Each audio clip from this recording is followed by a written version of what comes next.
والتذكير والنفع والانتفاع والإفادة والاستفادة والحث على التمسك بكتاب الله وسنة رسوله والدعاء إلى الهدى والدلالة على الخير ابتغاء مرضات الله وقربه وثوابه سبحانه وتعالى. Alhamdulillah, kita lanjutkan pelajaran yang kemarin. Kita sudah membahas bab tayammum, bab tentang tayammum. Dan juga sudah kita katakan at-tayammum huwa darurah. Tayammum itu ibaratnya darurat saja. Jadi digunakan ketika dalam keadaan darurat, bukan setiap saat bisa kita gunakan. Maka dari itu sudah sepantasnya sesuatu yang darurat tidak bisa sembarangan digunakan. Makanya tentang tayammum ada asbabut tayammum, ada syarat-syarat ketentuan kita diperbolehkan tayammum, dan ada juga rukun-rukun daripada tayammum. Nah, kita sekarang kemarin sudah masuk masalah asbabut tayammum, sebab-sebab kita tayammum. Syaratnya belum. Kita baru masih di sebab-sebab tayammum. Kemudian melanjutkan pelajaran yang kemarin, kita masuk sekarang qala al-muallif rahimahullahu taala wa nafa'ana bihi wa bi ulumihi fid dharain amin. قال ولا يجب طلبه في حد الغوث وحد القرب إلا إذا أمن نفسا ومالا وانقطاعا عن الرفقة. Tidak diwajibkan mencari air, baik itu haddul ghauth ataupun haddul qurb. Kita kemarin udah bahas, kalau seandainya orang udah yakin air nggak ada, maka nggak perlu cari air lagi, langsung tayammum. Tapi kalau seandainya dia tawahhama au syakka au dhanna, dia nyangka ataupun ragu, baik itu keraguannya 50%, 30% ataupun 70% adanya air, maka dia harus mencari air terlebih dahulu. Jaraknya haddul ghauth, kalau kita sekarang aplikasikan dengan meter, kira-kira 200 sampai 300 meter, kanan, kiri, depan, belakang, muter. Harus lihat. Kalau memang sudah nggak ada air, baru dia boleh tayammum. Itu kalau dia syak, ragu. Tapi kalau seandainya dia yakin, lagi di padang pasir, dia nggak nemu air, tapi dia yakin di tempat ini atau di sekitar sini pasti ada air. Dia tahu nih daerah ini, hafal betul misalnya, yakin ada air, maka di saat itu dia nggak boleh langsung tayammum, harus cari dulu air sejauh haddul qurb. Apa itu haddul qurb? Kalau kita aplikasikan zaman sekarang itu, kalau di dalam kitab dikatakan sittatu alafi khutwah, 6.000 langkah. Jadi harus jalan 6.000 kaki, 6.000 langkah. Kalau pakai meteran, itu kalau kita bilang kemarin satu langkah kira-kira setengah meter. Orang kalau melangkah nggak mungkin 1 meter, jauh banget langkah kakinya. Ya, sekitar setengah meter ya. Berarti kalau satu langkah setengah meter, 6.000 langkah 3.000 meter. 3.000 meter berarti berapa kilo? 3 kilo. Harus jalan 3 kilo cari air dulu. Kalau nggak dapat, baru boleh tayammum. Setelah haddul qurub namanya haddul bu'd. Nah, kalau haddul bu'd ini udah nggak wajib. Tapi kalau mau cari boleh. Terserah aja kalau dia mau cari lagi. Tapi kalau dia nggak mau cari, mau langsung tayammum, nggak apa-apa. Jadi yang wajib itu hanya sampai haddul qurb. Walhasil itu wajib. Udah paham? Nah, cuman ada keadaan yang mana kita nggak wajib mencari air, baik itu haddul qurub ataupun haddul bu'd. Baik dia yakin ada air ataupun dia ragu, misalkan ada air apa enggak ya. Kan kita tadi udah ngomong, kalau udah ragu berarti harus cari air. Tapi ini nggak usah cari air. Mau 200 meter, mau 3.000 meter, terserah, nggak usah nyari air, langsung tayammum aja. Kapan itu diperbolehkan? Dikatakan di sini, illa idza amina nafsan wa malan wa inqita'an 'anil rifqah. Itu ketika ada seseorang yang nggak merasa aman. Nggak merasa aman dari apa? Baik dirinya ataupun hartanya. Contoh, nggak merasa aman dari dirinya, misalkan kalau dia pergi cari air, di sono ada serigala, takut dimangsa, maka nggak usah cari air, langsung tayammum. Ataupun dia takut wamalan, hartanya. Apa contoh hartanya? Kalau dia keluar dia punya tenda itu dirampok sama orang. Dia lagi di padang pasir nih, lagi melakukan perjalanan misalnya. Kalau dia pergi cari air, harta-hartanya atau barang-barangnya dirampok. Maka kalau seperti itu nggak usah cari air. Gara-gara cari air barang dirampok. Kita aja dalam sholat itu ada namanya sholatul khauf. Orang sholatul khauf ini boleh sholat sambil lari-lari. Boleh nggak sholat sambil lari-lari? Boleh. Kalau misalkan harta kita dicolong, lagi sholat sendal dicolong sama orang, lari ngejar tutup maling, boleh? Boleh. Ntar kita masuk bab sholatul khauf. Walhasil intinya jangan cari air, langsung tayamum aja kalau memang takut hartanya dimaling. Cuman kata ulama, Anda pernah dapat faedah kalau seandainya harta yang dia miliki itu sedikit yang hanya cukup untuk beli air. Contoh, harga air segalon berapa? 20.000. Dia punya duit di tenda atau di rumahnya cuma 20.000. Kalau dia pergi cari air, dia takut 20.000 dia hilang, enggak lo cari air. Kenapa? Karena memang seharusnya duit yang ada di rumahnya dia itu untuk beli air. Paham? Ataupun yang kedua, kalau seandainya hartanya itu minal ikhtisos. Apa itu ikhtisos? Ikhtisos adalah sesuatu yang najis tapi berguna. Kalau dalam fikih itu ada namanya harta ikhtisos. Sesuatu yang berguna tapi najis. Apa contohnya? Anjing. Anjing ini kan najis, tapi kita punya anjing untuk jaga rumah. Paham? Nah, kalau seperti ini gimana? Pergi gak kita cari air? Jangan pergi. Karena ini anjing walaupun najis itu berguna. Paham? Beda halnya dia najis gak berguna. Contohnya apa? Babi. Kita punya babi. Kalau kita cari air di babi dicolong, biarin dicolong, cari air nanti. Paham bedanya ya? Paham bedanya. Jadi kalau ikhtisos, walaupun dia ikhtisos najis tapi berguna, jangan cari air, jaga. Paham tuh ya ikhwan? Tamam. Ataupun wangqita'an anirifqah, ataupun dia takut terputus atau hilang daripada rombongan. Orang zaman dulu kalau melakukan perjalanan pasti bergu gitu, pasti berkelompok-kelompok, nggak mungkin sendirian. Nah, dia takut kalau seandainya dia cari air, kelompoknya hilang.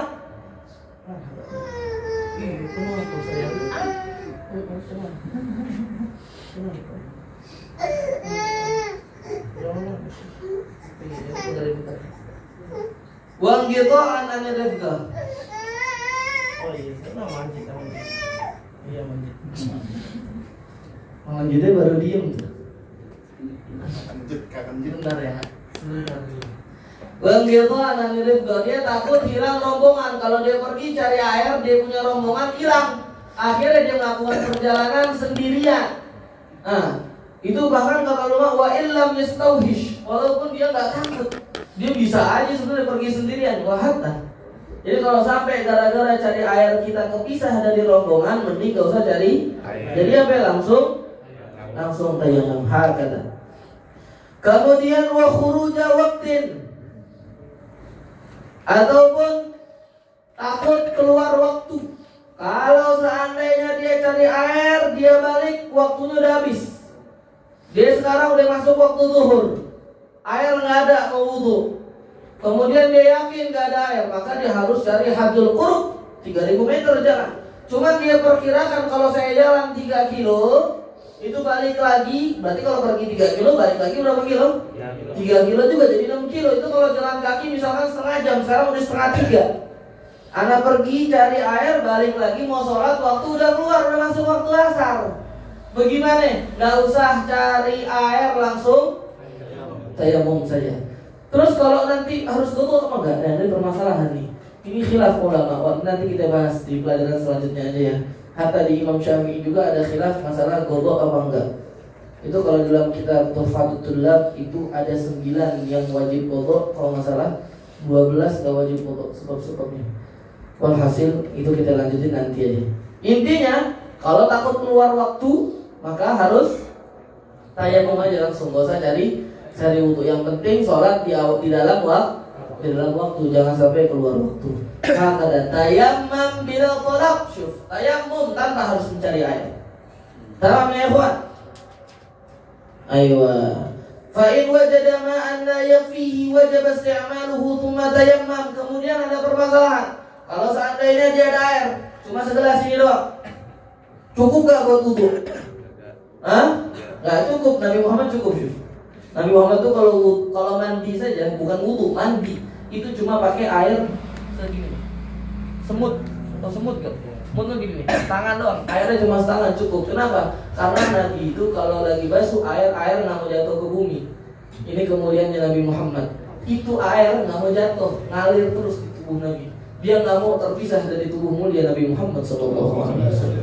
Air, paham tuh? Makin cukup. Kalau kita segini, jangankan mandi, wudu aja nggak cukup. Jangankan wudu, mungkin Pak Kasim misalkan buat basuh mukanya nggak cukup. Pak Kasim kurang kan? Kenapa? Karena kita mubadir sama air, suka buang-buang air, mentang-mentang air banyak di Jakarta, tentang suka banjir. Aku udah buang-buang air, nggak apa-apa biar nggak banjir, kurangin air di Jakarta. Nggak begitu juga. Tahu lama wahata itu wudu di laut sekalipun nggak boleh, haram. Mubadir, niat mubadir. Kalau nggak ada niat mubadir, makruh hukumnya. Hakada. Sama. Jadi kalau seandainya, ayo, punya air cuma segini nih, nggak cukup buat wudu, gimana itu? Pakai dulu, sisanya tayammum. Wajib isti'maluhu thumma tayammum. Pakai dulu itu air buat wudu, misalnya cukupin buat muka, nggak apa-apa buat muka dulu pakai niat wudu, sisanya tayammum. Kemudian wajibu syirauhu bi thamani mithlihi in lam yahdaj ilaihi lidainin mustaghriq. Dan wajib beli air dengan harga yang wajar. Kalau seandainya air nggak ada, ya udah cari-cari nggak ada, ternyata ada orang datang bawa mobil jualan air. Dia tahu nih orang-orang bakal nggak dapat air di sini nih. Pinter dibisnisin namanya. Dijualan air di siapa yang mau beli air nih buat wudu? Wajib nggak beli? Wajib. Tapi syaratnya harus sama mithlih, harus harga yang wajar. Kata ulama, zamanu mithlih itu zamanan wa makan, zaman dan makan, waktu dan tempat. Karena harga berubah-ubah. Zaman dulu, ente pas masih kecil, air berapa? Begini, satu botol gini air berapa? Anda tanya. Berapa perak? 200 perak. Zaman dulu beli bubur gopek mungkin ya? Iya. Kalau lagi air mungkin 200 atau 100 perak. Zaman sekarang kagak dapet. Jangan ente samain. Aneh mau beli air kalau harganya 200 perak, orang dulu gua beli 100 perak. Lah kagak bisa sesuai zaman sekarang. Nggak bisa kita ngikutin zaman yang kita mau. Jadi harga yang wajar, maksudnya harga yang wajar di zaman itu, di waktu itu. Kemudian juga kata ulama, makanan, tempatnya juga. Jangan ente samain. Ente contoh lagi di Jordan. Jordan ini salah satu negara yang kurang air. Makanya dia sampai sekarang takut sama Israel. Kenapa? Karena yang ngasih dia air Israel. Negaranya nggak ada air kayak Singapura begitu. Makanya susah, mahal harga air. Satu botol itu bisa 2 rial Jordan. Mungkin kira-kira bisa 50 atau 80 ribu. Kita harga 8 ribu, dia 80 ribu di sana. Sama di Singapura juga kayak gitu. Ente lagi di Jordan, subhanallah musim kering, musim panceklik, nggak ada air. Ternyata ada yang jual, harganya berapa? Satu botol 80 ribu. Ah nggak mau, orang di Indonesia 8 ribu. Dah lu di Jordan. Nggak bisa disesuaikan dengan harga di Indo. Jadi harus sesuai harga yang di tempatnya itu dan waktu itu. Paham ya? Ini maksudnya harga wajar. Tapi kalau sampai harganya nggak wajar, di Jakarta jual air 1 galon dengan harga 500 ribu, nggak usah beli, tayammum aja. Ngapain gue beli air? Mending tayammum. Paham ya? Harus harga yang wajar sesuai tempat sama waktu. Hakada. Kemudian illam yahdaj ilaihi lidainin mustaghriq. Itu juga kalau seandainya duitnya nggak dia butuhin untuk bayar utang mustaghriq. Apa ini dain mustaghriq? Dain mustaghriq adalah utang yang menghabiskan harta. Jadi dia punya utang itu besarnya kayak jumlah hartanya. Contoh dia punya duit sekarang 500 ribu, utangnya berapa? 500 ribu juga. Jadi kalau dia bayar utang duitnya habis. Paham? Ataupun utangnya lebih dari uang yang dia punya. Ini namanya dainun mustaghrib. Walau muajjalan, walaupun ntar bayar utangnya. Contoh, ya, ana misalkan naudzubillahi min dzalik, jangan aneh deh. Contoh ada orang punya utang sama aneh, utangnya sama aneh, bukan aneh yang utang ya. Orang punya utang sama aneh. Berapa ya? 500.000. Oke? Punya utang 500.000. Bayarnya jatuh temponya bulan depan. Nah, dia punya duit sekarang berapa ya? Jumlahnya sama 500.000 juga. Nah, dia simpan itu duit 500.000 buat bayar utangannya di bulan depan. Karena kalau dipakai takutnya bulan depan nggak bisa bayar. Nah, subhanallah, ini orang di saat itu lagi nggak punya air. Ada orang jual air buat pakai wudhu. Paham? Nah, jualnya harganya wajar, kayak harga biasa di pasaran aja begitu. Tapi kalau seandainya dia gunakan itu untuk beli air, duitnya berkurang, entar pas bayar utang, duitnya kurang. Gimana? Tayamum, gak usah beli air. Bayar utang lebih wajib daripada wudhu. Kenapa? Karena wudhu untuk diri ente.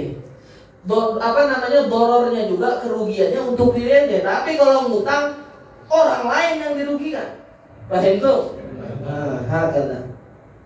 Kemudian ataupun mu'nati safarihi, ataupun dia punya uang tapi itu untuk bekal perjalanan.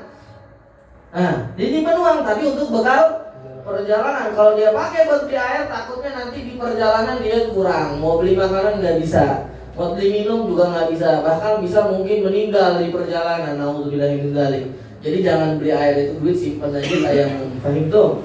Ataupun nafagati hayawanin muhtaram, ataupun untuk nafkah, memberi nafkah hayawan muhtaram, hewan yang dihormati oleh Allah.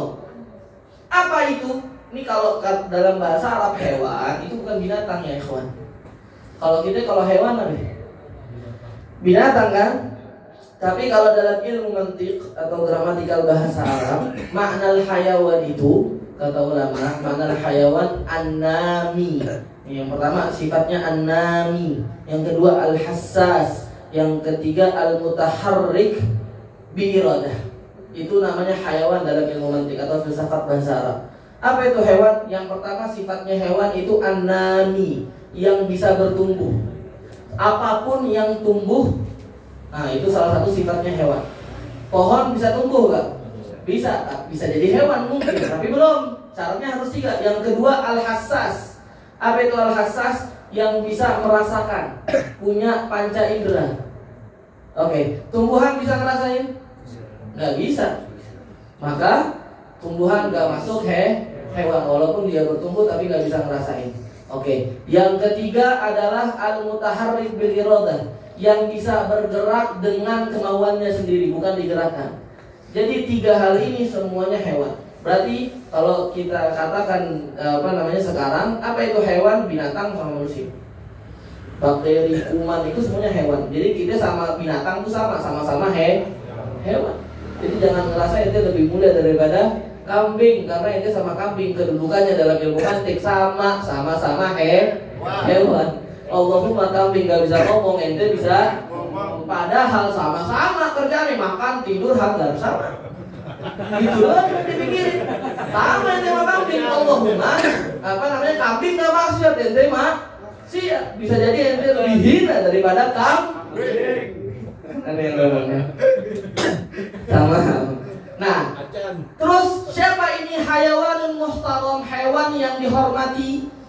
Kata ulama, semuanya hewan muhtaram kecuali 6. Ingat ya, semuanya hewan muhtaram kecuali 6. Apa yang pertama? Kafir harbi, orang kafir yang memerangi kita. Karena kafir ada 2, ada kafir harbi sama kafir silmi. Ada kafir yang perang sama kita, ada kafir yang bersaudara sama kita. Zaman Nabi ada kafir yang bersaudara tetanggaan sama Nabi di Madinah. Tapi ada kafir yang merangin Nabi. Nah, kafir harbi ini yang bukan muhtaram. Jadi kalau seandainya kita melakukan perjalanan sama kafir harbi, ya, terus kita punya duit atau kita punya air misalnya, kita mau pakai wudhu, jangan kenapa? Karena kesian dia nggak punya air, saya mau kasih minum. Enggak, biarin dia mati, lo tuh pakai air buat wudhu. Paham? Biarin dia mati. Itu yang pertama, kafir harbi. Kemudian yang kedua, al-murtad, orang murtad. Ente jalan sama orang murtad, biarin dia mati, dipakai air buat wudu. Paham? Kafir harbi, murtad. Yang ketiga, tarikus sholah, orang yang ninggalin sholat. Orang yang ninggalin sholat halal darahnya dibunuh, tapi sesuai syariat dan hukum. Gak bisa asal-asal, oh ninggalin sholat bunuh loh. Gak gitu. Ada cara-cara yang ngajar tadi. Tapi kalau ente lagi dalam perjalanan sama dia, air nggak ada, tinggal sebotol, pakai wudu apa kasih dia minum, dia udah sekarat, biarin dia mati, kesempatan mati loh, mampus. Biarin dia mati. Orang kata syariat itu air wajib pakai buat wudu, jangan kasih dia minum, biarin dia meninggal. Tarikus sholah. Tapi tarikus sholah yang mana? Nanti waktu udah setengah 10, karena lanjutin dulu. Yang keempat, apa itu zani muhsan? Orang yang udah nikah tapi melakukan zina. Sama, jangan kasih air. Yang keempat. Kemudian yang kelima, tadi berapa sih? Kafir harbi, murtad, tarikus sholah, zani muhsan. Yang keempat. Sekarang yang kelima, kalbun akur, anjing gila. Anjing gila gak sih? Tahu ya? Anjing gila yang gigit, yang bisa rabies itu. Itu yang kelima. Yang keenam, khinzir, babi. Ada babi belum meninggal, biarin, jangan kasih air, biarin dia meninggal. Kita pakai air buat pakai air berwudu. Hasil intinya ini 6 yang gak hayawanun muhtaram. Sisanya itu hayawan muhtaram. Jadi kalau kita berangkat, saya anak sama bebeda, beda udah kausan, ane punya air tapi mana pakai wudu, jangan kasih dia minum, ente tayam. Hakala fahimtum ya ikhwan. Wallahu taala alam. Subhanallahumma bihamdika asyhadu an la ilaha illa anta astaghfiruka wa atubu ilaik. Sebelum kita tutup, bentar. Ada 3 Fatihah. Kita bacakan 3 Fatihah untuk 3 orang. Yang pertama Fatihah untuk Aba Guru Zahrudin.